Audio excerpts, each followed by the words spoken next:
मी संतोष देशमुख बोलतोय, मस्साजोग सरपंच। मी मागच्या 15 वर्षापासून मस्साजोग गावचा सरपंच आहे। गावकऱ्यांनी मला 3 वेळा सरपंचपदी म्हणून निवडून दिले आहे। गावकऱ्यांचा माझ्यावरती विश्वास होता आणि त्या विश्वासाला खरे उतरण्यासाठी मी रात्रंदिवस झटत होतो। माझं एकच ध्येय गावचा विकास करणे। गावातील सर्व प्रकारची कामे जसे की लाईट व्यवस्था, मुबलक पाण्याची सोय, संपूर्ण गावात सिमेंटचे रोड या मूलभूत गरजा गावच्या पूर्ण केल्या होत्या। गावात रोडच्या कडेने झाडे लावली होती। मंदिराचा परिसर अत्यंत स्वच्छ ठेवायचा। जिल्हा परिषदच्या शाळेलाही खूप मोठं मैदान बनवून दिलं होतं। मस्साजोग गावाला आदर्श गाव म्हणून 20 ते 25 पुरस्कार मिळाले होते। आता फक्त माझं एकच काम राहिलं होतं, ते म्हणजे तरुण मुलांना रोजगार देणे।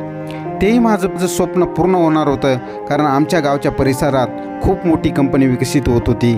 औदा हे त्या कंपनीचं नाव होतं।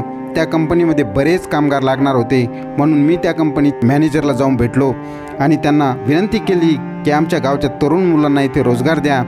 त्या देवमाणसानेही मला आश्वासन दिले की तुमच्या गावातील सर्व तरुण मुलांना रोजगार मिळेल।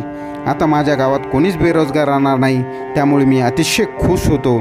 पण नियतीला हे सर्व मंजूर नव्हतं। जशी जशी कंपनी विकसित होत होती तशी तशी तिथे गुंडगिरी करणारे, खंडणी मागणारे, हप्ता गोळा करणारे हे त्या कंपनीला त्रास देत होते।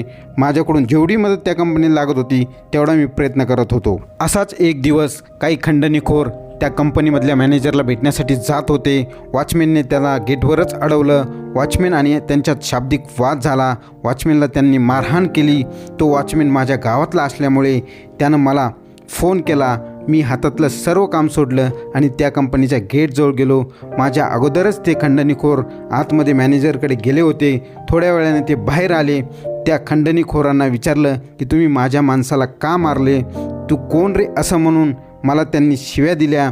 त्यातील एकाने मला काउन्सुलात मारली। जशी त्यानं माझ्या काउन्सुलात मारली तसाच मीही कारदिशी 2 त्याच्या कानाखाली वाजवल्या। आपली काहीही चुकी नसताना आपल्यावरती अन्याय होतोय हे पाहून मीही संतापलो। 1 ते 1.5 तास आमच्या सर्वांचा गोंधळ चालू होता। नंतर ते खंडणीखोर तेथून निघून गेले। 1-1.5 तासानंतर सर्व वातावरण शांत झालं। सर्व एकमेकांच्या घरी गेले। दुसऱ्या दिवशी जो की माझा वेळही आला होता आणि काळही आला होता, त्या दिवशी सकाळी लवकर उठून माझे नियमित कामे करून मी माझ्या मावस भावाबरोबर काही कामानिमित्त बाहेर गेलो होतो। माझं काम संपून आम्ही परत येत होतो। आम्हाला हे माहीतच नव्हतं की आमचाही कोणीतरी पाठलाग करत आहे। आम्ही एक टोल नाका ओलांडला। थोडे अंतर पुढे गेल्यानंतर आमच्या गाडीला एका स्कॉर्पिओ गाडीने अडवले। जे की ती गाडी काळ्या रंगाची होती। त्या गाडीतून 5 ते 6 जण खाली उतरले।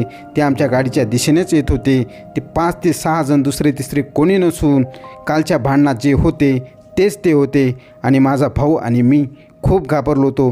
त्यांनी मला गाडीतून खाली उतरवले। काठ्यांनी कोयत्यांनी माझ्यावर वार केले। मला ओढत नेऊन त्यांच्या गाडीत टाकले। गाडीत बसल्यानंतरही त्यांनी मला खूप मारले। अशा सुनसान जागेत नेऊन गाडीच्या खाली उतरवले।